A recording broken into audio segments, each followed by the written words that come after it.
Seorang kakek tua, dagangannya hancur lebur diinjak anak pejabat. Semua bilang pasrah. Tapi kakek Zakaria menolak. Ia melawan kekuasaan, mencari keadilan, dan menemukan rahasia yang tak terduga. Siapa sebenarnya anak pejabat itu? Matahari baru saja menyingkapkan selubung kegelapan. Namun hiruk-pikuk pasar beringin sudah riuh rendah. Seolah tak pernah tidur, aroma rempah, sayur segar, dan kopi tubruk berpadu menciptakan simfoni khas pagi hari. Di sudut yang selalu sama, di bawah tenda sederhana yang usianya hampir sama dengan usia pernikahannya, kakek Zakaria menata dagangannya dengan telaten. Jemari tuanya lincah menyusun bungkus-bungkus kopi, gula, beras, dan aneka kebutuhan pokok lainnya. Senyum tipis terukir di bibirnya yang keriput, mencerminkan ketulusan hati seorang pedagang yang murni mencari nafkah halal. Warung kelontong kecil itu bukan sekadar mata pencaharian, melainkan denyut jantung kehidupannya. Saksi bisu perjuangan dan pengabdian selama lebih dari 40 tahun. Setiap barang yang ia jual bukan hanya komoditas, melainkan jalinan kisah, ingatan akan pelanggan setia, dan harapan untuk esok yang lebih baik di rumah. Bu Lastri, istrinya yang setia, pasti sedang menyiapkan sarapan sederhana. Bayangan roti bakar dengan selai srikaya buatan Bu Lastri yang manis selalu berhasil menghangatkan pagi kakek Zakaria. Bahkan di tengah teriknya matahari yang mulai menyengat, keduanya telah melewati suka duka kehidupan bersama, membangun sebuah keluarga kecil dengan cinta yang tak pernah padam. Mereka mungkin tak bergelimang harta, namun kekayaan hati dan ketenangan jiwa selalu menghiasi hari-hari mereka. Cucu mereka, Rudy, yang kini tengah menempuh pendidikan hukum di kota, adalah kebanggaan mereka. Rudy sering pulang ke rumah, membawakan cerita-cerita dari kampus, dan mengisi hari-hari tua mereka dengan gelak tawa dan semangat muda. Kakek Zakaria selalu berpesan pada Rudy agar menjadi pribadi yang menjunjung tinggi kebenaran dan keadilan. Sebuah prinsip yang ia pegang teguh sepanjang hidupnya. Ia percaya, sekecil apapun perbuatan baik, akan selalu meninggalkan jejak yang berarti. Seorang ibu muda mampir, membeli sekilo gula dan beberapa bungkus mie instan. "Kakek, ini kembaliannya," kata ibu itu sambil menyodorkan uang. Kakek Zakaria memeriksa uang itu dengan saksama. "Nak, uangmu ini kelebihan. Ini kembali 5.000 rupiah." Ibu itu tersenyum lebar. Kakek ini memang jujur sekali. "Terima kasih kakek." Kejujuran kakek Zakaria sudah menjadi buah bibir di seantero pasar. Ia tak pernah mengambil keuntungan lebih, tak pernah pula berbuat curang. Baginya, kepercayaan adalah modal utama, jauh lebih berharga daripada tumpukan uang. Prinsip itu telah membimbingnya melewati badai ekonomi, bahkan ketika pedagang lain tergiur praktik-praktik tak etis. Namun, pagi yang tenang itu tiba-tiba koyak oleh raungan mesin mobil sport mewah yang memekakkan telinga. Sebuah mobil hitam mengilap melaju kencang, nyaris menyerempet beberapa pedagang yang sedang menata dagangan. Kakek Zakaria mengerutkan kening. Mobil seperti itu jarang terlihat di area pasar yang padat. Seorang pemuda berjaket kulit mahal dengan rambut klimis keluar dari kemudi.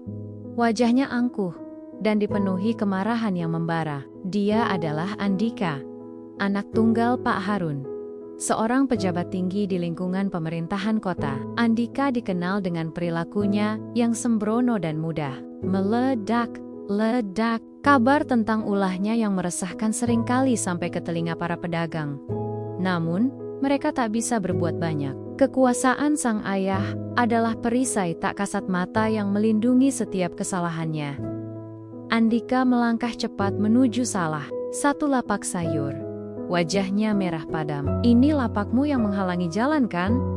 teriaknya tanpa tedeng aling-aling. Pemilik lapak, seorang wanita parubaya, gemetar ketakutan. "Maaf tuan, tapi ini memang tempat saya berjualan sejak dulu." Andika tak peduli. Dengan satu tendangan brutal, keranjang-keranjang tomat dan cabai berhamburan memenuhi tanah dengan warna merah dan hijau yang menyedihkan. Wanita itu menjerit, air matanya tumpah ruah. Para pedagang lain terkesiap, namun tak ada yang berani mendekat.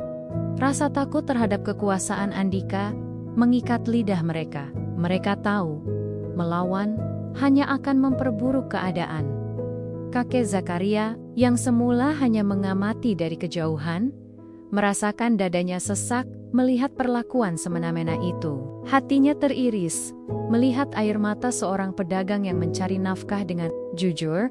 Ia tak bisa tinggal diam. Dengan langkah pelan namun pasti, ia mendekati kerumunan. "Nak, apa yang kau lakukan ini tidak benar," ucap kakek Zakaria dengan suara tenang namun tegas. Andika menoleh. Tatapan meremehkan terpancar dari matanya.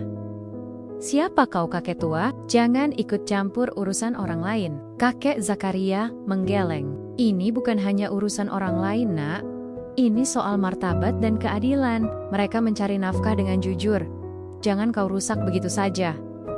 Tangan Andika mengepal. Ia merasa harga dirinya dineakinjak oleh seorang kakek tua yang miskin.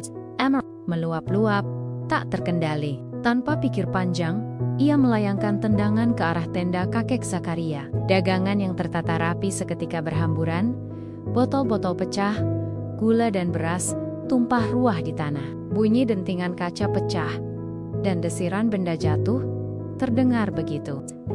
Kakek Zakaria terhuyung mundur. Matanya membelalak tak percaya. Mimpi buruk itu terjadi di depan matanya. Seluruh mata pencahariannya hancur dalam sekejap.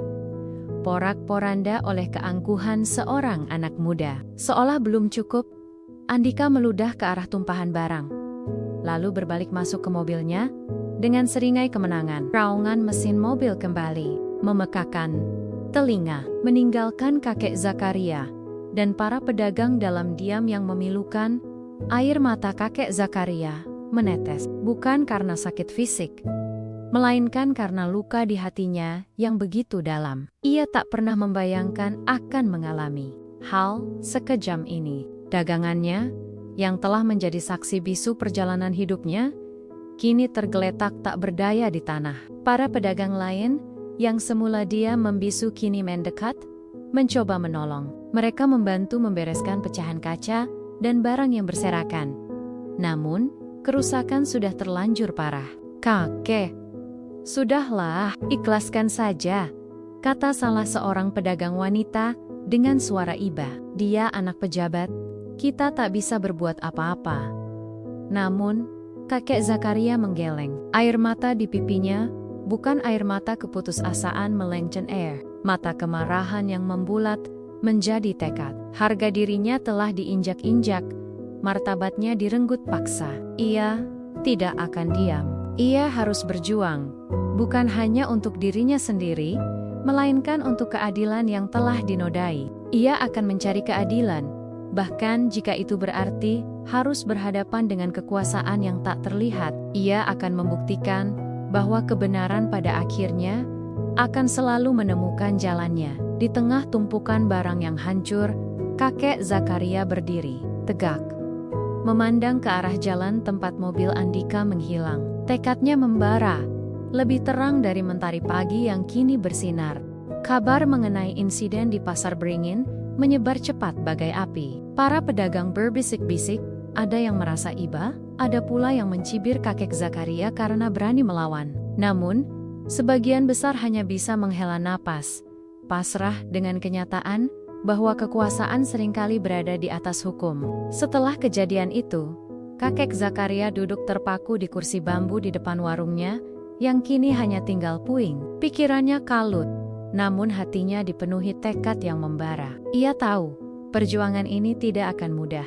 Ia hanyalah seorang pedagang tua, sementara lawannya adalah anak seorang pejabat berkuasa.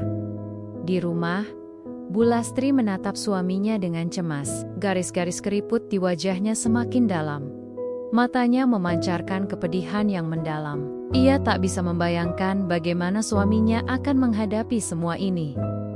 "Zakaria, bagaimana sekarang?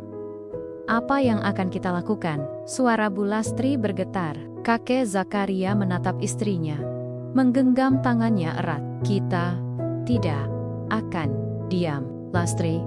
Kita akan mencari keadilan. Ia menceritakan niatnya untuk melaporkan kejadian ini ke pihak berwajib. Bu Lastri menelan ludah. Ia tahu betapa sulitnya orang kecil seperti mereka melawan orang berkuasa. Keesokan harinya, ditemani Rudy, yang baru saja tiba dari kampus. Setelah mendengar kabar buruk itu, kakek Zakaria mendatangi kantor polisi. Rudy, dengan jaket alma maternya yang lusuh, berusaha setenang mungkin, namun hatinya bergemuruh. Sebagai mahasiswa hukum, ia merasa terpanggil untuk membela kakeknya. Mereka menunggu lama, berpindah dari satu meja ke meja lain. Setjuap yang mereka temui selalu memberikan jawaban yang sama. Ini kasus perdata, Pak. Sulit untuk ditindaklanjuti, atau kami akan selidiki. Tapi prosesnya akan sangat lama. Ada keraguan yang jelas terpancar di mata para petugas. Seolah mereka tahu siapa yang mereka hadapi. Kakek Zakaria merasa frustrasi. Birokrasi yang berbelit-belit dan sikap acuh tak acuh para petugas membuat semangatnya nyaris padam. Apakah kini hanya milik mereka yang berkuasa? Rudy mencoba mencari celah. Ia mengajukan pertanyaan-pertanyaan hukum, menyebutkan pasal-pasal yang relevan, berusaha meyakinkan petugas bahwa ada unsur pidana dalam perbuatan Andika. Namun, usahanya sia-sia. Mereka hanya menerima laporan kakek Zakaria dengan janji-janji. Kosong. Ini seperti berteriak di padang pasir, kek.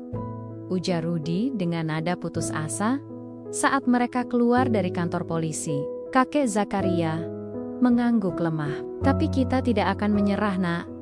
Keadilan itu harus diperjuangkan. Mereka kemudian mencoba mencari bantuan ke Lembaga Bantuan Hukum LBH. Di sana, mereka bertemu dengan seorang pengacara muda yang terlihat idealis. Pengacara itu mendengarkan cerita kakek Zakaria dengan saksama.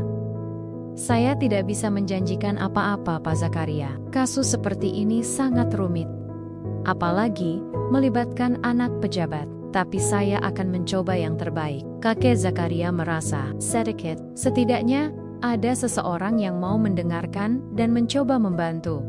Berita tentang kakek Zakaria yang mencoba melawan anak pejabat mulai menyebar di kalangan aktivis dan media sosial. Beberapa jurnalis independen tertarik untuk mengangkat kisah ini. Mereka mewawancarai kakek Zakaria, mendokumentasikan kondisi warungnya yang hancur, dan berbicara dengan para pedagang lain. Liputan-liputan ini, meskipun kecil, mulai menciptakan gelombang simpati di masyarakat. Banyak netizen yang mengecam tindakan Andika dan menuntut keadilan bagi kakek Zakaria. #keadilan untuk kakek Zakaria mulai ramai di media sosial. Namun, di balik dukungan yang mulai bermunculan, tekanan pun mulai terasa. Beberapa hari kemudian, kakek Zakaria menerima surat peringatan dari pemerintah kota. Isinya menyatakan bahwa lapaknya dianggap ilegal dan harus segera dibongkar. Rudy mencium ada yang tidak beres. Ini jelas upaya intimidasi untuk membungkam kakeknya. Ini jelas-jelas taktik mereka. Mereka ingin kakek menyerah, kata Rudy dengan geram. Kakek Zakaria terdiam, menatap surat itu dengan mata nanar. Ancaman penggusuran bukan hanya akan menghancurkan warungnya, tetapi juga memutus mata pencarian puluhan pedagang lain di pasar Beringin yang tidak memiliki izin resmi. Para pedagang di pasar, yang awalnya pasif, kini mulai resah. Mereka mendengar desis-desis bahwa pasar akan direvitalisasi, yang sebenarnya adalah kode untuk penggusuran besar-besaran demi proyek pembangunan gudang-gedang modern. Ketakutan akan kehilangan mata pencarian membuat mereka mulai berpihak pada Kocek. Mereka melihat kakek Zakaria bukan hanya sebagai korban, tetapi sebagai simbol perlawanan mereka. Pertemuan-pertemuan kecil mulai diadakan di antara para pedagang, membahas strategi untuk mempertahankan pasar mereka. Mereka berjanji akan mendukung kakek Zakaria, karena nasib mereka kini terikat pada perjuangan sang kakek.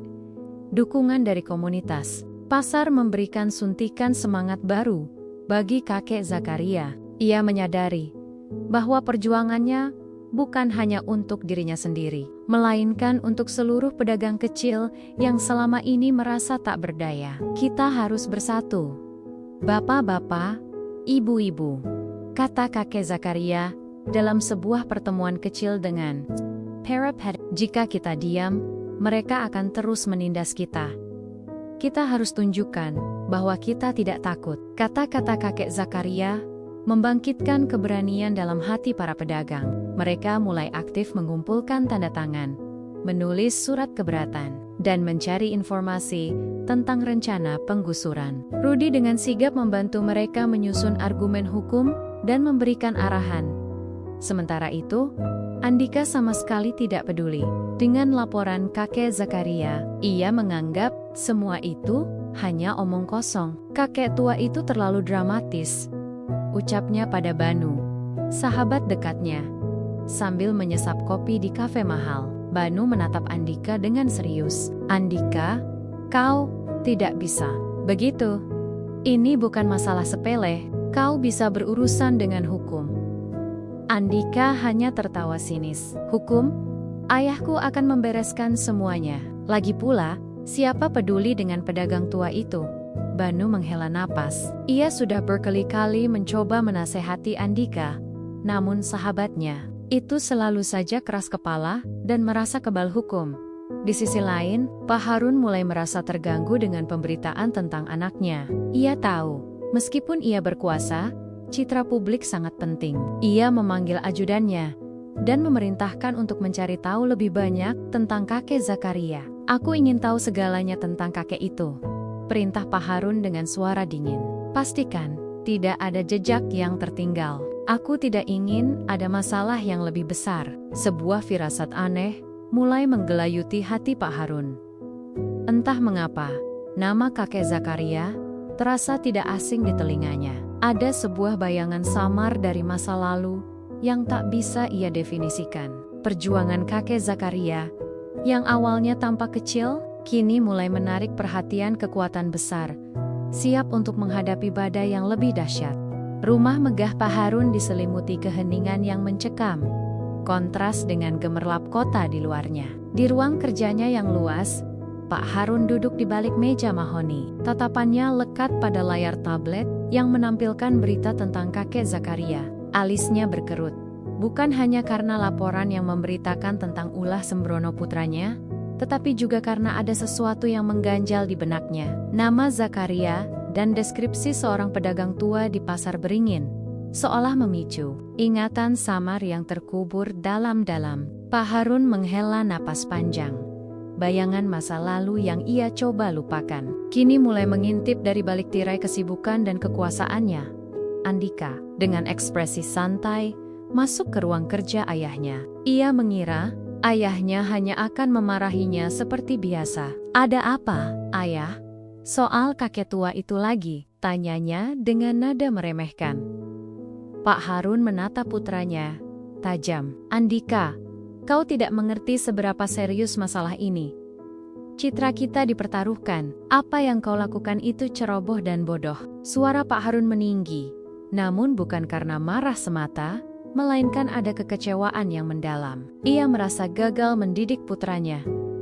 Ayah sudah sering memperingatkanmu, kekuasaan itu bukan untuk disalahgunakan Andika. Ini tentang tanggung jawab. Andika hanya mengedikkan bahu. Ayah terlalu membesar-besarkan masalah.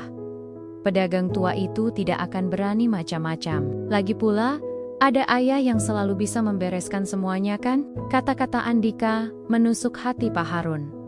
Ia melihat refleksi dirinya di masa muda yang ambisius. Namun dengan perbedaan besar, Andika tidak memiliki empati. Pak Harun bangkit dari kursinya, berjalan mendekati jendela, memandang ke arah lampu-lampu kota yang berkelip. Kau tidak tahu betapa sulitnya menjaga nama baik keluarga ini, Andika. Jangan sampai kau hancurkan semua itu karena keegoisanmu. Pak Harun kemudian mulai menginterogasi Andika, berusaha memahami apa yang sebenarnya terjadi di pasar.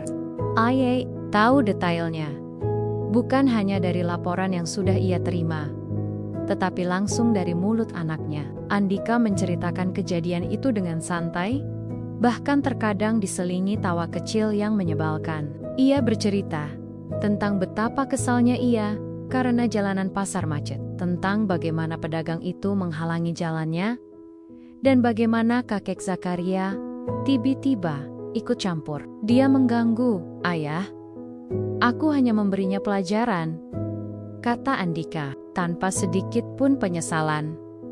Pak Harun menutup matanya sejenak. Ia tahu Andika tidak akan pernah memahami kesalahannya jika hanya diancam atau dimarahi. Sesuatu yang lebih dalam harus terjadi. "Kau harus minta maaf pada kakek itu, Andika," kata Pak Harun tiba-tiba. Andika terperanjat. "Minta maaf pada pedagang tua itu?" Ayah bercanda, raut wajahnya menunjukkan ketidakpercayaan dan penghinaan. "Tidak akan pernah, dia yang memancing keributan." Pak Harun menghela napas. Ia tahu ini akan sulit, namun ia tidak bisa membiarkan anaknya terus-menerus bertindak semaunya.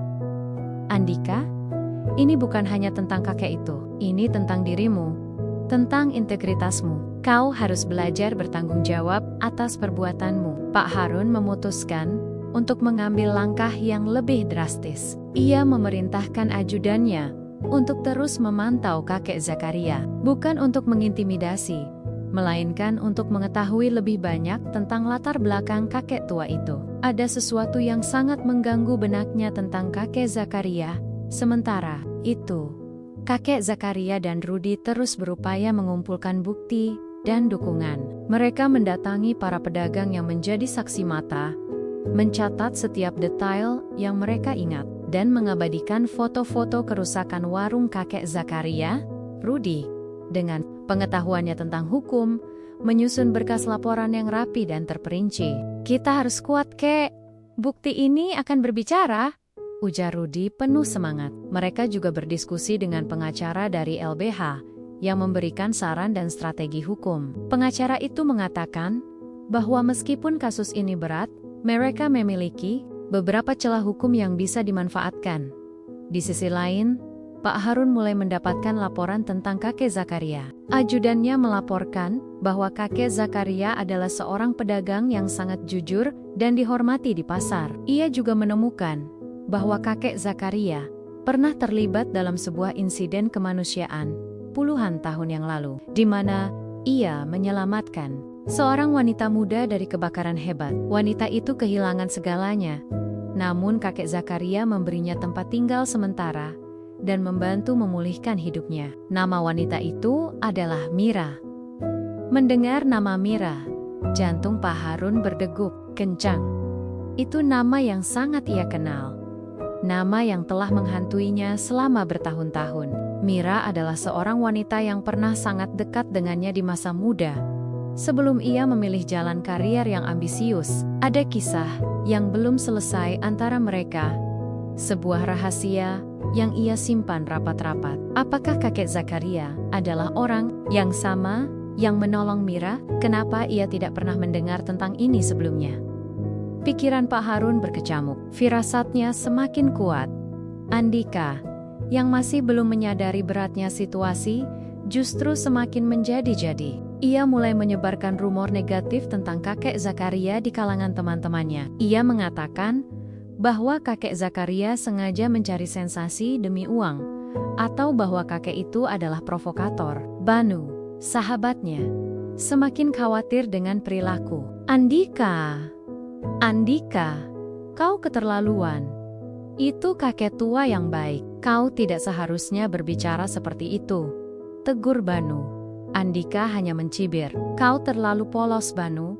Dunia ini kejam. Siapa yang kuat, dia yang menang. Namun, di balik sikap angkuh Andika, ada sedikit keraguan yang mulai tumbuh. Ia mulai melihat beberapa komentar di media sosial. Ada yang membela kakek Zakaria dengan argumen yang masuk akal. Bahkan, beberapa teman dekatnya mulai menjauhinya karena perilakunya. Ia merasa sedikit terasing. Namun, egonya terlalu besar untuk mengakui kesalahan. Bayangan Pak Harun yang dingin dan tatapan kecewa ayahnya mulai mengganggu tidurnya. Disadari, benih-benih keraguan dan penyesalan mulai ditanamkan di dalam hati Andika, perlahan-lahan mengikis tembok arogansi yang selama ini ia bangun. Kekuatan kekuasaan memang melindungi, namun ia juga bisa menjadi penjara yang tak terlihat. Mentari pagi menyinari sala-sala jenteng, menembus kisi-kisi jendela kamar kakek Zakaria. Cahaya hangat itu seolah membawa energi baru, semangat yang tak pernah padam. Setelah melewati rentetan kesulitan dalam mencari keadilan kakek Zakaria dan Rudy menyadari bahwa mereka harus mengambil langkah yang lebih strategis. Mereka tidak bisa hanya mengandalkan birokrasi yang lamban dan seringkali bias. Mereka harus membangun kekuatan dari bawah. Dari masyarakat yang merasakan dampak langsung dari kesewenang-wenangan kekuasaan, Rudy, dengan otaknya yang cerdas dan semangat mahasiswa hukum yang membara, menjadi motor penggerak. Ia menyarankan kakek Zakaria untuk tidak hanya berfokus pada laporan polisi, tetapi juga membangun dukungan publik. Kita harus mengumpulkan lebih banyak saksi dan bukti, bukan hanya untuk proses hukum, tapi juga untuk media.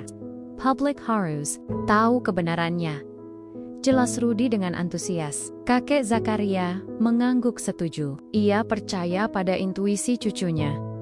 Setiap pagi, kakek Zakaria dan Rudy mendatangi pedagang-pedagang di Pasar Beringin. Mereka mendengarkan keluh kesah para pedagang, mencatat setiap kesaksian tentang kekejaman Andika, dan mengabadikan setiap sudut pasar yang terancam digusur. Ada pedagang yang awalnya takut, namun setelah melihat keteguhan kakek Zakaria, mereka akhirnya berani bersuara. Seorang pedagang sayur menceritakan bagaimana ia nyaris ditabrak mobil Andika. Sementara pedagang lain mengisahkan bagaimana Andika sering berlaku semena-mena saat melewati pasar. Kesaksian-kesaksian ini, meskipun kecil, jika digabungkan akan menjadi kekuatan yang besar.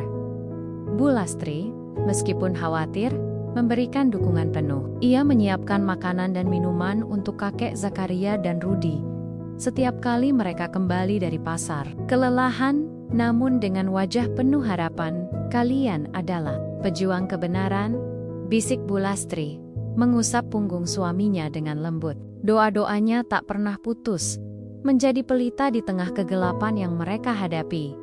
Dukungan juga datang dari berbagai pihak. Organisasi masyarakat sipil yang peduli terhadap hak-hak masyarakat kecil mulai mendekat. Mereka menawarkan bantuan hukum gratis, pendampingan media, dan pelatihan advokasi. Seorang jurnalis investigasi dari media nasional tertarik dengan kisah kakek Zakaria. Ia mewawancarai kakek Zakaria secara mendalam, menyoroti perjuangan pedagang kecil melawan kekuasaan. Liputan ini diterbitkan secara luas, memicu perdebatan di masyarakat dan mengundang perhatian dari berbagai kalangan. Namun, semakin besar dukungan yang mereka dapatkan, semakin gencar pula upaya intimidasi dari pihak yang ingin menggusur pasar. Surat peringatan dari pemerintah kota semakin sering datang, dengan batas waktu pengosongan yang semakin mendesak. Beberapa oknum tak dikenal juga mulai terlihat berkeliaran di sekitar pasar, mengawasi para pedagang dan kakek Zakaria. Mereka menyebarkan desis-desis menakutkan tentang penertiban paksa, tentang ancaman pembongkaran dengan alat berat. Salah satu insiden paling mengkhawatirkan terjadi ketika warung milik seorang pedagang buah yang sebelumnya memberikan kesaksian kepada kakek Zakaria tiba-tiba terbakar di tengah malam. Meskipun penyebabnya tidak diketahui secara pasti, para pedagang yakin itu adalah tindakan balas dendam. Ketakutan menyelimuti pasar. Beberapa pedagang mulai menarik diri, khawatir akan keselamatan diri dan keluarga mereka. "Kakek, kita harus hati-hati," bisik seorang pedagang tua. "Mereka tidak akan berhenti sampai kita menyerah." Kakek Zakaria merasakan ketakutan itu. Namun, ia tidak gentar. Justru, insiden itu semakin memperkuat tekadnya. Jika kita menyerah sekarang, mereka akan semakin berani menindas. Kita harus tunjukkan bahwa kita tidak akan pernah takut, kata kakek Zakaria dengan suara yang bergetar namun penuh keyakinan. Rudy juga berusaha menenangkan para pedagang, meyakinkan mereka bahwa mereka tidak sendirian. Ia berkoordinasi dengan organisasi bantuan hukum untuk memastikan perlindungan bagi para saksi. Di sisi lain, Andika mulai merasakan tekanan dari berbagai arah. Ayahnya, Pak Harun, semakin sering melontarkan teguran pedas. Berita tentang kakek Zakaria yang terus-menerus muncul di media massa membuatnya kesal, namun juga sedikit khawatir. Beberapa klien bisnis ayahnya bahkan mulai bertanya-tanya tentang kasus ini, mengindikasikan bahwa masalah ini mulai mengganggu reputasi keluarga. Banu, sahabatnya terus-menerus menasihatinya. Andika, kau harus sadar, ini bukan hanya masalah Kokik Zakaria, tapi juga tentang dirimu. Orang-orang mulai melihatmu sebagai orang yang kejam, kata Banu dengan nada prihatin. Andika mencoba mengabaikan semua itu, namun ia tidak bisa.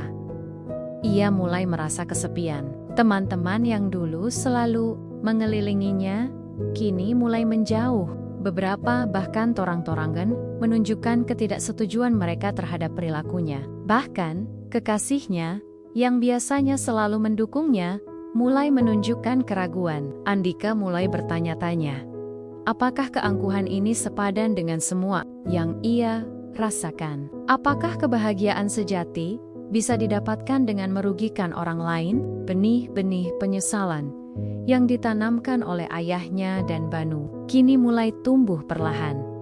Pak Harun, yang terus mengawasi perkembangan kasus ini, menerima laporan baru dari ajudannya. Foto-foto kakek Zakaria yang sedang berinteraksi dengan para pedagang, video wawancara, dan artikel-artikel media yang memuji integritas kakek Zakaria. Semua itu membuat Pak Harun semakin gelisah. Ia semakin yakin bahwa kakek Zakaria adalah orang yang sama yang ia cari. Sebuah teka-teki masa lalu yang belum terpecahkan kini mulai terungkap. Pak Harun memegang sebuah foto lama yang ia simpan rapat-rapat. Foto seorang wanita muda yang tersenyum lembut, Mira. Fisiknya pelan. Ada kerinduan dan penyesalan yang mendalam di matanya. Ia tahu, pertemuan dengan kakek Zakaria akan menjadi kunci untuk mengungkap kebenaran yang selama ini terkubur. Ia harus mengatur pertemuan itu, tidak hanya demi reputasinya, tetapi juga demi jiwanya yang resah. Langkah-langkah kecil kakek Zakaria telah menciptakan gelombang yang tak terduga, dan badai yang lebih besar sedang menunggu di depan mata. Hawa panas kota terasa semakin menyengat, bukan hanya dari terik matahari yang tak henti memanggang, tetapi juga dari gejolak di Pasar Beringin. Surat peringatan penggusuran yang semakin sering datang, kini disertai ancaman nyata dari oknum-oknum tak dikenal yang terang-terangan mengintimidasi para pedagang. Mereka berdatangan di malam hari, merusak kunci lapak, bahkan beberapa kali melempari batu ke tenda-tenda yang kosong. Ketakutan menyelimuti setiap sudut pasar, menekan jiwa-jiwa yang rapuh. Para pedagang yang semula bersemangat, kini mulai goyah. Beberapa bahkan memutuskan untuk mencari pekerjaan lain. Menyerah pada tekanan yang tak berkesudahan, Kokek Zakaria, meskipun berusaha keras untuk tetap kuat, tak bisa menyembunyikan kekhawatirannya. Beban ini terlalu berat untuk dipikulnya sendiri. Terlebih lagi, kesehatan Bulastri mulai menurun drastis. Ia sering terbangun di malam hari karena mimpi buruk. Tubuhnya sering gemetar, dan nafsu makannya berkurang. Dokter mendiagnosisnya dengan tekanan darah tinggi dan stres berat. "Kakek, ini semua salahku," bisik Bulastri dengan suara lemah suatu malam. Air mata menetes di pipinya. "Seharusnya kita tidak melawan. Mungkin ini memang nasib kita." Kakek Zakaria memeluk istrinya erat. Hatinya perih melihat kondisi Bulastri. Ia merasa bersalah karena telah menyeret istrinya ke dalam pusaran masalah ini. Namun, ia tahu mundur bukanlah pilihan. Jika ia menyerah, itu berarti ia mengkhianati perjuangan Bulastri, perjuangan mereka berdua untuk mempertahankan harga diri dan mata pencarian. Ia harus tetap berjuang demi istrinya, demi Rudi, dan demi semua pedagang yang telah menaruh harapan padanya. Rudi, yang melihat kondisi neneknya semakin memburuk, merasa semakin marah pada Andika dan ayahnya.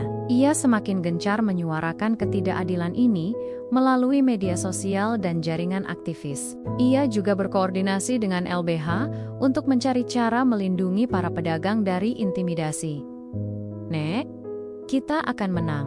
Jangan khawatir," kata Rudi sambil menggenggam tangan neneknya. Rudi juga mulai mencari tahu lebih jauh tentang Pak Harun, berharap menemukan celah yang bisa mereka manfaatkan.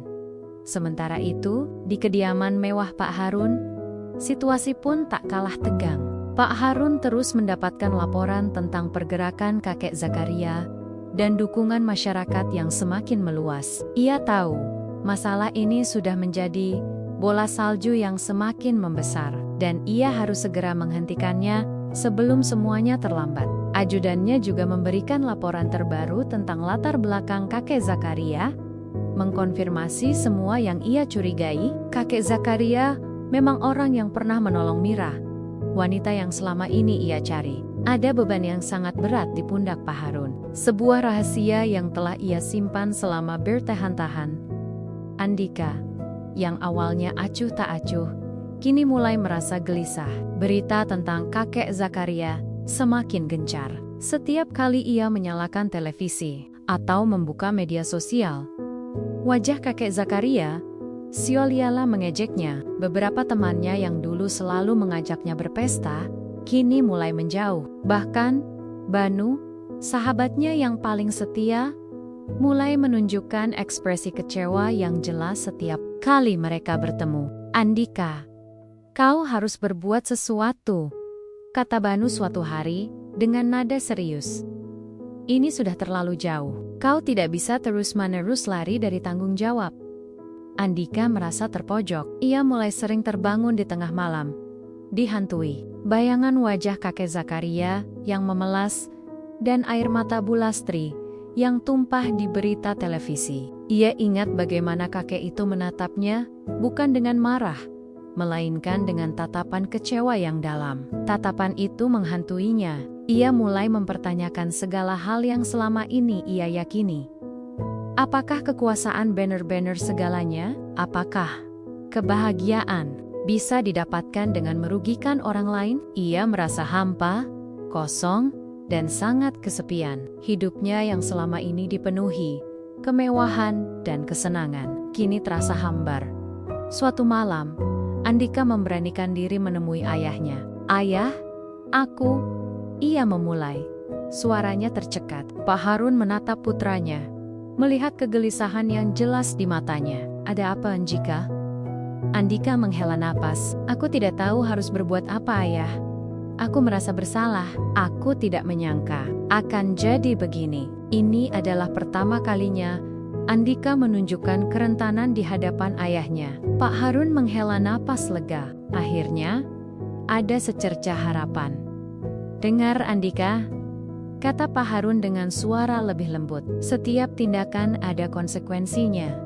Sekarang, kau harus bertanggung jawab." Pak Harun kemudian menceritakan sebagian kecil dari kisah masa lalunya, tentang seorang wanita bernama Mira yang pernah ia sayangi, namun ia tinggalkan demi ambisi. Ia tidak mengatakan secara eksplisit tentang hubungan Mira dengan kakek Zakaria. Namun ia ingin Andika memahami bahwa ada luka yang lebih dalam dari sekadar kerugian materi. Andika mendengarkan dengan saksama.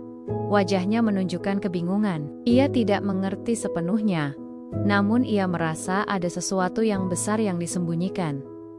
Pak Harun kemudian menghubungi pengacara kakek Zakaria. Ia meminta pertemuan, bukan sebagai pejabat, melainkan sebagai ayah dari Andika. Ia tahu, inilah saatnya untuk menghadapi kebenaran, untuk mengakhiri drama yang telah menyeret banyak pihak. Ia juga sadar, ini adalah kesempatan terakhirnya untuk memperbaiki hubungannya dengan Andika, untuk menunjukkan pada putranya arti sesungguhnya dari tanggung jawab dan empati.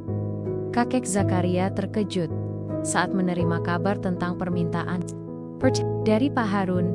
Ia tidak menyangka Pak Harun akan mau menemuinya secara langsung. Rudi dan pengacara LBH menasehatinya untuk berhati-hati, karena ini bisa menjadi jebakan. Namun, Kakek Zakaria merasakan firasat aneh.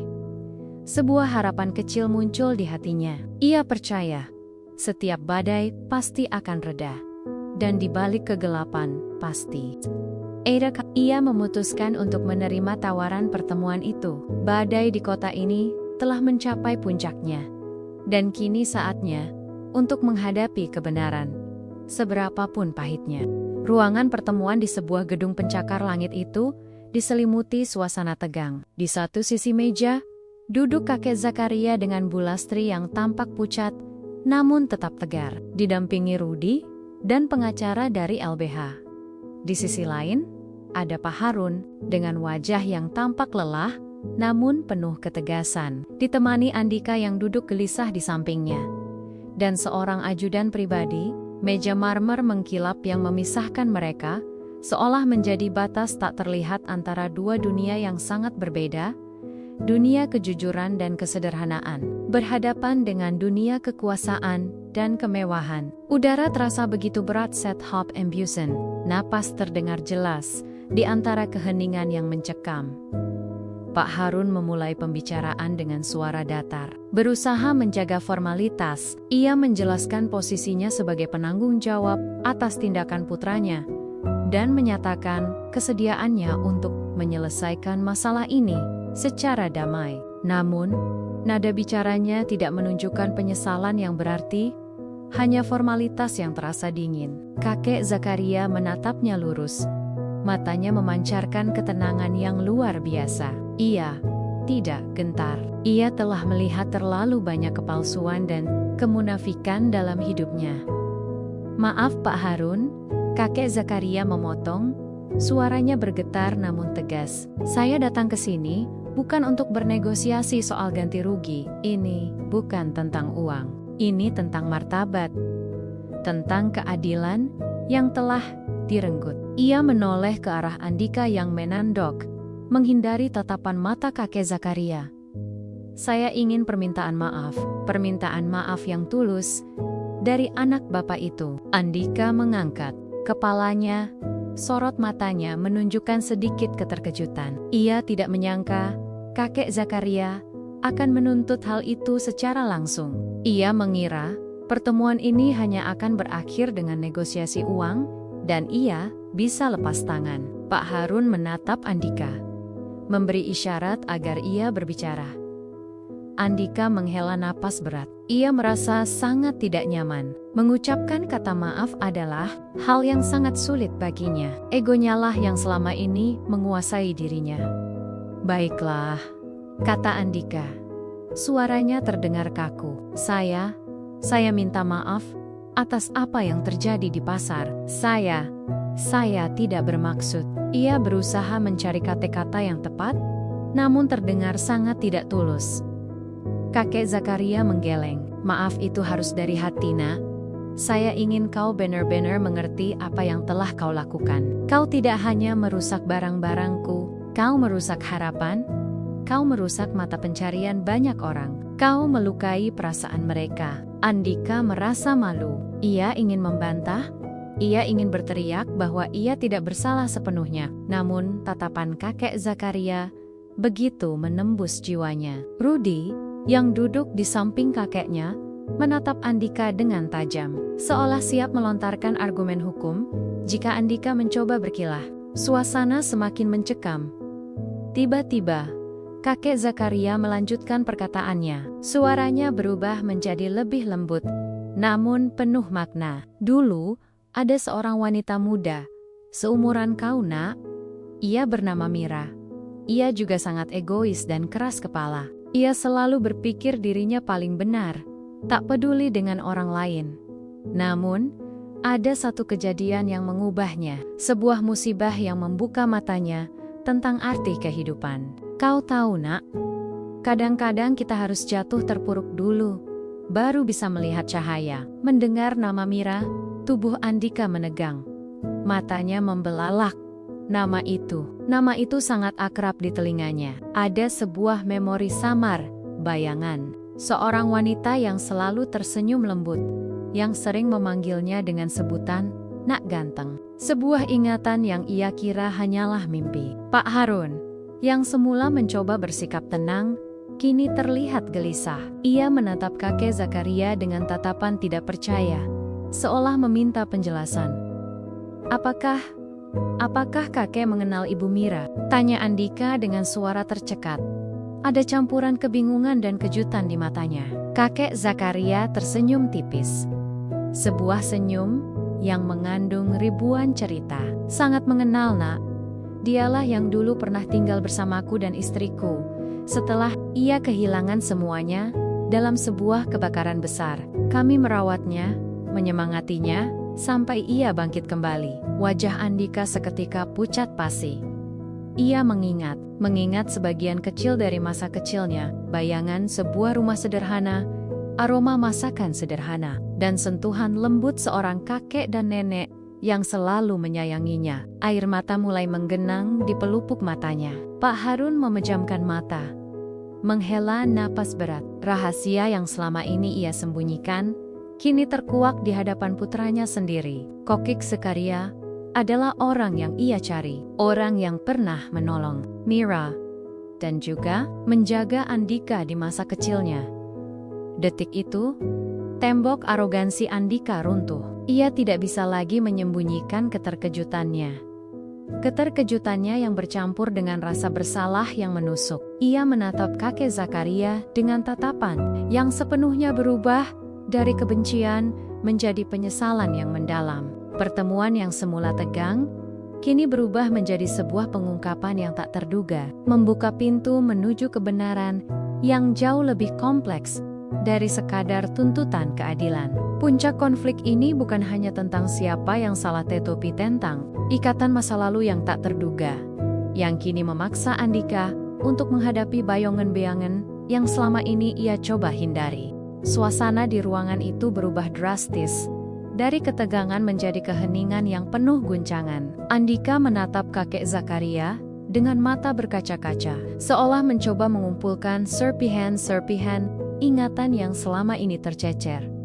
Nama Mira bergema di kepalanya, memicu kilas balik yang cepat dan tak terduga. Ia ingat samar-samar sebuah rumah sederhana yang hangat, bukan rumah mewah tempat ia tinggal sekarang. Ia ingat aroma masakan yang berbeda dari yang biasa ia makan. Ia ingat sebuah ayunan sederhana di bawah pohon mangga, dan suara tawa riang seorang wanita. "Kakek, nenek," gumam Andika.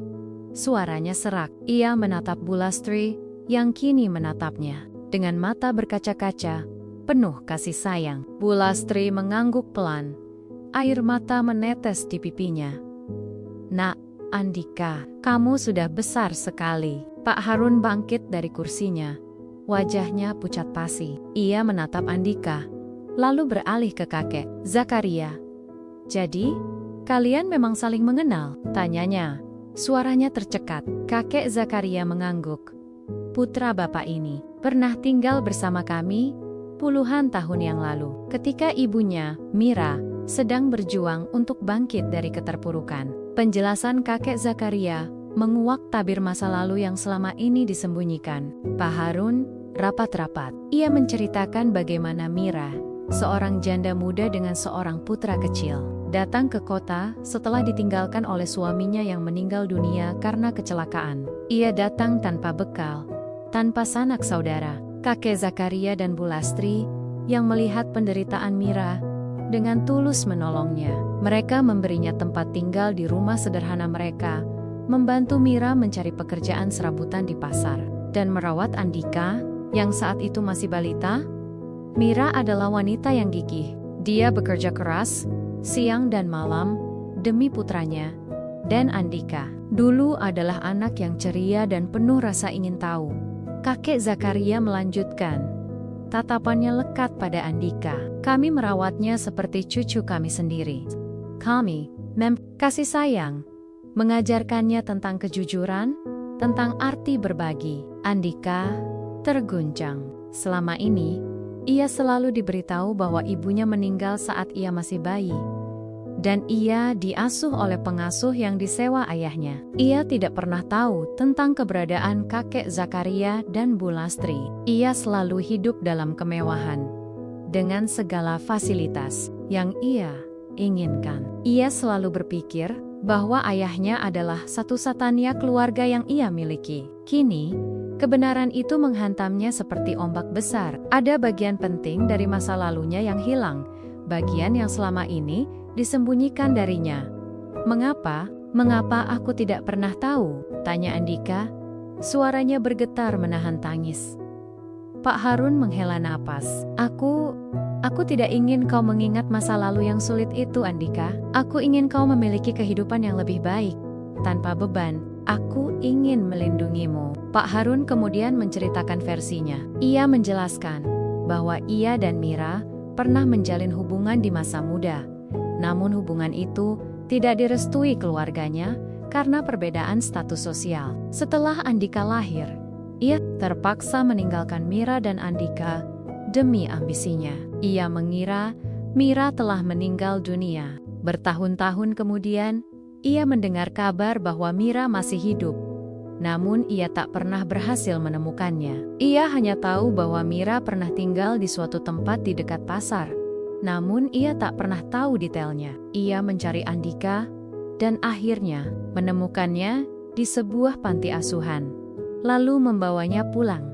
Kisah itu, yang diucapkan dengan nada penyesalan yang mendalam oleh Pak Harun, membuat Andika semakin terpukul. Ia menyadari bahwa ia bukan hanya telah menyakiti seorang pedagang tua, tetapi juga melukai orang yang pernah menjadi bagian penting dari hidupnya. Kakek Zakaria dan Bu Lastri adalah orang-orang yang merawatnya saat ia masih kecil. Saat ibunya berjuang sendirian, mereka adalah pahlawan tak terlihat dalam hidupnya, dan ia telah menghancurkan mata pencarian mereka dengan arogan dan tanpa rasa bersalah. Air mata Andika tumpah ruah. Ia tak bisa lagi menahannya. Ia merasa begitu bodoh, begitu jahat. Rasa bersalah yang menusuk jiwanya. Ia menatap kakek Zakaria dan Bu Lastri. Matanya memancarkan penyesalan yang mendalam. "Kakek, nenek, saya minta maaf," kata Andika. Suaranya pecah. Ia beringsut dari kursinya, berlutut di hadapan kakek Zakaria dan Bu Lastri. "Saya mohon maaf. Saya benar-benar tidak tahu. Saya benar-benar menyesal." Kakek Zakaria dan Bu Lastri tidak bisa menahan air mata mereka. Mereka memeluk Andika, membiarkan air mata mereka bercampur dengan air mata penyesalan Andika. Ini bukan lagi tentang uang atau ganti rugi. Ini tentang luka yang menganga, tentang kebenaran yang akhirnya terungkap, dan tentang sebuah rekonsiliasi yang tak terduga. Rudy, yang menyaksikan pemandangan itu, tak bisa berkata-kata. Ia melihat kakeknya, yang selalu tenang, kini menangis haru. Ia melihat Andika, yang selama ini ia benci, kini berlutut dengan penyesalan yang tulus. Pak Harun menatap putranya, lalu menatap kakek Zakaria dan Bu Lastri. Ada perasaan lega yang luar biasa, bercampur dengan rasa bersalah yang mendalam. Rahasianya telah terungkap. Ia kini harus menghadapi konsekuensi dari perbuatannya di masa lalu. Namun, ia juga melihat secercah harapan. Harapan bahwa ia dan Andika bisa memperbaiki kesalahan mereka dan memulai lembaran baru dengan kakek Zakaria dan Bu Lastri. Tabir masa lalu telah terkuak, dan kini saatnya untuk menghadapi kebenaran. Seberapapun pahitnya, demi masa depan yang lebih baik. Suasana di ruangan itu kini dipenuhi isak tangis haru. Bukan lagi ketegangan. Andika masih berlutut di hadapan kakek Zakaria dan Bu Lastri. Bahunya bergetar hebat. Air mata terus mengalir di pipinya, membasuh wajahnya yang kini tampak tulus dan penuh penyesalan. Ia memegang tangan kakek Zakaria dan Bu Lastri erat-erat, seolah tidak ingin melepaskannya. Saya benar-benar tidak tahu, Kek, Nek," kata Andika di sela isakannya. "Ayah tidak pernah menceritakan ini padaku. Aku selalu berpikir, aku tidak punya siapa-siapa selain ayah." Kakek Zakaria mengusap rambut Andika perlahan, seperti yang sering ia lakukan saat Andika masih balita. "Tidak apa-apa, Nak. Yang penting, kau sekarang tahu, dan kau menyadari kesalahanmu. Bulastri memeluk Andika erat. Air matanya menetes di bahu Andika. Kami selalu menyayangimu, nak. Kau seperti cucu kami sendiri, kami tidak pernah melupakanmu. Kata-kata itu semakin membuat Andika terisak. Ia merasa seperti menemukan kembali bagian dari jiwanya yang hilang. Bagian yang selama ini ia cari tanpa sadar. Rasa bersalah atas perbuatannya semakin menggunung, namun juga bercampur dengan kelegaan yang luar biasa. Beban yang selama ini ia pikul, beban arogansi dan kebohongan kini terpas. Pak Harun melangkah mendekat, matanya merah. Ia menatap kakek Zakaria dengan tatapan yang penuh penyesalan dan penghargaan. Zakaria, Lastri, saya tidak tahu harus berkata apa. Saya minta maaf atas semua ini. Saya terlalu egois, terlalu ambisius di masa lalu. Saya meninggalkan Mira karena ingin mengejar karier, dan saya tidak pernah tahu bahwa kalian menolongnya. Saya sungguh menyesal. Kakek Zakaria menatap Pak Harun. Ada kemarahan yang samar di matanya, namun ia berusaha menahannya. Kenapa kau sembunyikan ini dari Andika, Harun? Kenapa kau biarkan anakmu tumbuh tanpa tahu tentang ibunya dan tentang kami? Pak Harun menghela napas panjang. Saya ingin Andika memiliki hidup yang lebih baik, tanpa bayang-bayang masa lalu yang sulit. Saya ingin dia fokus pada masa depan. Saya pikir itu yang terbaik. Tapi kau salah, Harun, kata kakek Zakaria. Kebenaran itu seperti cahaya, sekeras apapun kau coba menyembunyikannya, pada akhirnya akan selalu menemukan jalannya. Lihatlah Andika, Ayat menjadi pribadi yang arogan, karena ia tidak mengenal arti perjuangan, tidak mengenal kasih sayang yang tulus dari orang-orang seperti kami. Pak Harun mengangguk. Ia tahu kakek Zakaria benar. Selama ini, ia telah membangun tembok tinggi di sekitar Andika, melindunginya dari segala kesulitan. Tapi tembok itu juga mengisolasi Andika dari realitas, dari kebenaran, dari empati. Ia memberikan segala kemewahan, namun melupakan pelajaran terpenting dalam hidup, kejujuran dan belas kasih. Saya mengakui kesalahan saya, Zakaria, kata Pak Harun dengan suara bergetar. Saya akan bertanggung jawab penuh atas apa yang terjadi. Saya akan memastikan Andika meminta maaf secara terbuka kepada semua pedagang di pasar, dan saya akan mengganti semua kerugian yang kalian alami. Bukan hanya materi, tapi juga martabat. Pak Harun menatap Andika, yang kini perlahan bangkit dari berlututnya. Andika, kau harus berjanji padaku. Kau akan memperbaiki semua kesalahanmu. Andika mengangguk kuat-kuat. Aku janji, Ayah. Aku akan memperbaikinya. Ia menatap kakek Zakaria dan Bulastri. Matanya masih basah. Saya akan melakukan apapun untuk menebus kesalahan saya. Saya akan membantu kakek dan nenek, dan juga para pedagang di pasar. Rudy, yang semula hanya mengamati, kini melangkah maju. Kakek, ini adalah momen yang sangat penting. Kita tidak hanya mendapatkan keadilan, tapi juga sebuah rekonsiliasi yang tak terduga. Rudy tersenyum tipis, merasa bangga pada kakeknya yang gigih, dan pada Andika, yang akhirnya menyadari kesalahannya. Di antara mereka berempat, kini terjalin ikatan yang kompleks. Ikatan masa lalu yang pahit, namun kini menjadi fondasi untuk masa depan yang lebih baik. Pak Harun mulai menceritakan lebih banyak detail tentang Mira, tentang perjuangan Mira setelah ditinggalkan, dan bagaimana ia mencari Andika selama bertahun-tahun. Andika mendengarkan dengan saksama, mengisi kekosongan dalam ingatannya. Ia menyadari betapa beruntungnya ia memiliki kakek Zakaria dan Bulastri di masa kecilnya. Bahkan jika hanya sebentar, puncak konflik telah usai, bukan dengan pertarungan sengit di pengadilan, melainkan dengan sebuah pengungkapan yang menghancurkan dinding-dinding keangkuhan dan kebohongan. Kokik Zakaria, dengan keteguhannya, telah membuka hati Andika dan Pak Harun. Kini, saatnya untuk membangun kembali, merajut benang-benang yang putus, dan melangkah menuju sebuah babak baru yang penuh harapan dan pengampunan.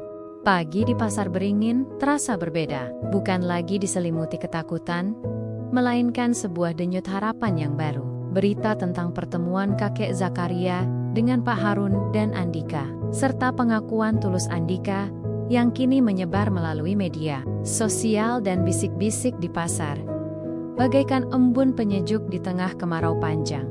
Pedagang-pedagang menatap kakek Zakaria dengan rasa hormat yang semakin dalam, dan juga dengan secercah harapan bahwa nasib pasar mereka akan membaik. Andika, yang dulunya adalah sosok angkuh yang ditakuti, kini hadir di pasar Beringin dengan penampilan yang jauh berbeda. Ia mengenakan kemeja sederhana, tangannya kotor oleh debu, membantu para pedagang membersihkan puing-puing bekas kerusakan warung kakek Zakaria. Ia tidak lagi naik mobil mewah, melainkan menggunakan sepeda motor yang lebih praktis untuk menembus keramaian pasar. Ia berbicara dengan para pedagang, mendengarkan keluh kesah mereka dengan penuh empati.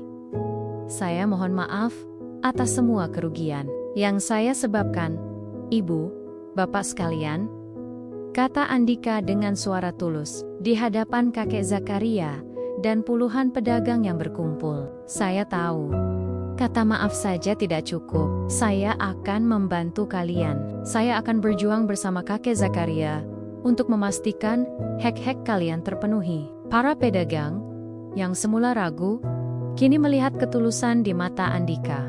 Mereka melihat perubahan yang nyata. Beberapa di antaranya bahkan menawarkan teh hangat dan makanan ringan padanya. Sebuah isyarat penerimaan yang menghangatkan hati Andika. Kakek Zakaria menatap Andika dengan bangga. Ia tahu, buah dari perjuangannya bukan hanya keadilan, tetapi juga sebuah perubahan hati yang tulus. Pak Harun menepati janjinya. Ia mengalokasikan dana besar untuk perbaikan warung kakek Zakaria dan ganti rugi penuh untuk semua pedagang yang terdampak insiden itu. Ia juga membentuk tim khusus yang dipimpin oleh Andika sendiri untuk meninjau ulang rencana penggusuran pasar. Tim ini bekerja sama dengan Rudi dan pengacara dari LBH, mengumpulkan data dan mencari solusi terbaik untuk mempertahankan pasar Beringin. Andika, dengan semangat baru, belajar banyak dari Rudi. Ia belajar tentang hukum, tentang hak-hak masyarakat kecil, dan tentang pentingnya advokasi. Ia juga belajar dari kakek Zakaria tentang kesederhanaan, ketulusan, dan kerja keras. Andika tidak lagi hanya mengandalkan kekuasaan ayahnya. Ia mulai membangun koneksi sendiri, menggunakan pengetahuannya dan jaringannya untuk membantu para pedagang. Ia bahkan berinisiatif membentuk sebuah koperasi untuk pedagang pasar, agar mereka memiliki kekuatan tawar yang lebih besar di masa depan. Hubungan antara kakek Zakaria, Andika, dan Pak Harun perlahan membaik. Mereka sering bertemu, tidak lagi dalam suasana tegang, melainkan sebagai keluarga yang mulai merajut kembali benang yang sempat putus. Pak Harun sering mengunjungi kakek Zakaria di warungnya, berbincang santai sambil menikmati kopi racikan Bu Lastri. Ia juga sering datang ke rumah kakek Zakaria, bercerita tentang masa lalu, tentang Mira, dan tentang penyesalannya yang mendalam. Bu Lastri, yang kesehatannya mulai membaik, dengan senang hati menyiapkan hidangan sederhana untuk mereka. Andika juga berusaha membangun kembali hubungannya dengan ayahnya. Ia tidak lagi arogan, melainkan lebih terbuka dan mau mendengarkan. Ia mulai memahami beban yang dipikul ayahnya dan menyadari bahwa ambisi ayahnya dulu adalah bagian dari upaya untuk memberikan kehidupan yang lebih baik baginya. Ia belajar memaafkan dan belajar untuk memahami. Di tengah semua itu, kabar baik datang. Berkat perjuangan kakek Zakaria, Rudi, Andika, dan dukungan masyarakat luas, pemerintah kota akhirnya membatalkan rencana penggusuran pasar Beringin. Sebagai gantinya, mereka menawarkan program revitalisasi pasar yang berpihak pada pedagang. Dengan melibatkan pedagang dalam setiap proses perencanaan, pasar akan dibangun ulang menjadi lebih modern dan bersih, namun tetap mempertahankan identitas tradisionalnya. Dan yang terpenting, semua pedagang akan mendapatkan tempat berjualan yang layak dan legal. Kakek Zakaria tersenyum lebar mendengar kabar itu. Ia menatap Bu Lastri. Air mata kebahagiaan menggenang di matanya. Perjuangan panjang mereka akhirnya membuahkan hasil. Bukan hanya warungnya yang diselamatkan, tetapi juga masa depan ratusan pedagang lain. Andika, yang berdiri di samping kakek Zakaria, merasakan kebahagiaan yang tak terhingga. Ini adalah kebahagiaan yang jauh lebih besar daripada kesenangan materi yang selama ini ia kejar. Ini adalah kebahagiaan yang datang dari memberi, dari memperbaiki kesalahan, dan dari melihat orang lain tersenyum. Hubungan yang terjalin antara kakek Zakaria, Andika, dan Pak Harun kini menjadi simbol bahwa keadilan bisa dicapai, bahwa kesalahan bisa dimaafkan, dan bahwa rekonsiliasi adalah jembatan menuju masa depan yang lebih baik. Mereka telah merajut kembali benong-benong yang putus, membentuk sebuah ikatan keluarga yang tak terduga, namun penuh makna. Musim berganti, dan pasar Beringin kini bersolek. Gedung-gedung megah dengan arsitektur modern yang ramah lingkungan berdiri kokoh. Namun di dalamnya, denyut pasar tradisional tetap hidup dan bersemi. Aroma rempah dan gorengan masih menguat. Tawariang pedagang dan pembeli masih saling bersahutan, menciptakan simfoni kehidupan yang tak pernah pudar. Ini adalah hasil dari perjuangan panjang kakek Zakaria, Rudi, dan juga perubahan hati Andika. Pasar ini bukan lagi hanya sekadar tempat berdagang, melainkan monumen bagi keteguhan, keadilan, dan rekonsiliasi. Warung kakek Zakaria kini menempat lokasi yang lebih strategis, dengan kios yang lebih bersih dan rapi. Namun, esensinya tidak berubah. Kakek Zakaria masih melayani pelanggan dengan senyum ramah dan kejujuran yang tak tergoyahkan. Ia dan Bu Lastri kini menjalani hari tua mereka dengan damai, tanpa bayang-bayang ketakutan atau ancaman. Kesehatan Bu Lastri pulih sepenuhnya, dan ia sering terlihat membantu suaminya di warung. Wajahnya berseri-seri. Andika, yang kini jauh berbeda dari sosok arogan di masa lalu, sering mengunjungi kakek Zakaria dan Bu Lastri. Ia tidak lagi datang sebagai anak pejabat, melainkan sebagai seorang putra dan cucu yang penuh hormat. Ia sering membawa makanan kesukaan Bu Lastri, atau sekadar duduk mendengarkan cerita-cerita kakek Zakaria tentang masa lalu. Ia kini menjadi pengelola koperasi pedagang pasar, mengadvokasi hak-hak mereka, dan memastikan program revitalisasi berjalan dengan baik. Ia juga aktif dalam kegiatan sosial, membantu masyarakat miskin di berbagai daerah. Ia menemukan tujuan hidup yang baru, yang jauh lebih bermakna daripada sekadar kemewahan dan kesenangan sesaat. Hubungan Andika dengan Pak Harun juga semakin harmonis. Pak Harun, yang kini telah mengendurkan ambisinya, lebih banyak meluangkan waktu untuk keluarga. Ia sering mengajak Andika dan kakek Zakaria makan siang bersama, membicarakan rencana masa depan pasar, atau sekadar bertukar cerita. Ia telah belajar bahwa kekuasaan sejati bukanlah tentang seberapa besar kendali yang dimiliki, melainkan seberapa besar dampak positif yang bisa diberikan kepada orang lain. Rahasia tentang Mira, meskipun pahit, telah menjadi jembatan yang menghubungkan mereka, mengikat mereka dalam sebuah ikatan keluarga yang unik dan kuat. Rudi, setelah menyelesaikan kuliah hukumnya, kini bekerja di sebuah lembaga bantuan hukum.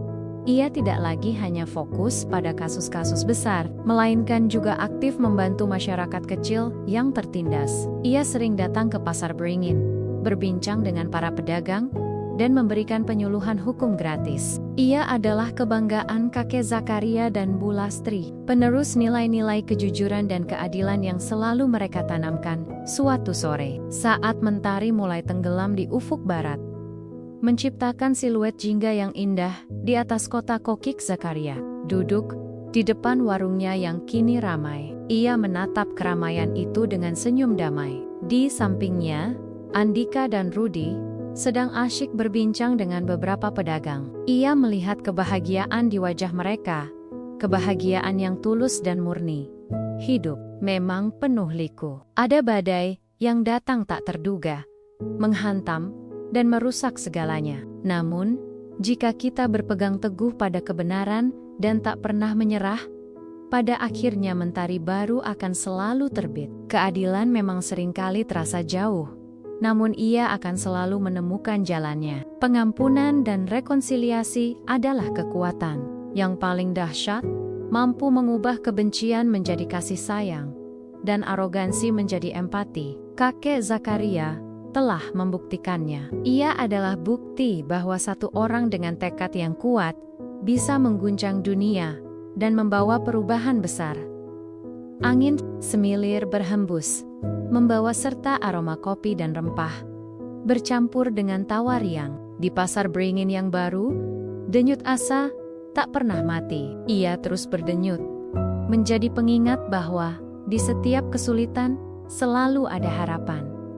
Di setiap kegelapan selalu ada cahaya, dan di setiap hati manusia selalu ada potensi untuk berubah, untuk menjadi lebih baik. Ini adalah kisah tentang kakek Zakaria, tentang Andika, tentang Pak Harun, dan tentang sebuah pasar yang menjadi saksi bisu bahwa keadilan akan selalu menaungi mereka yang berani berjuang.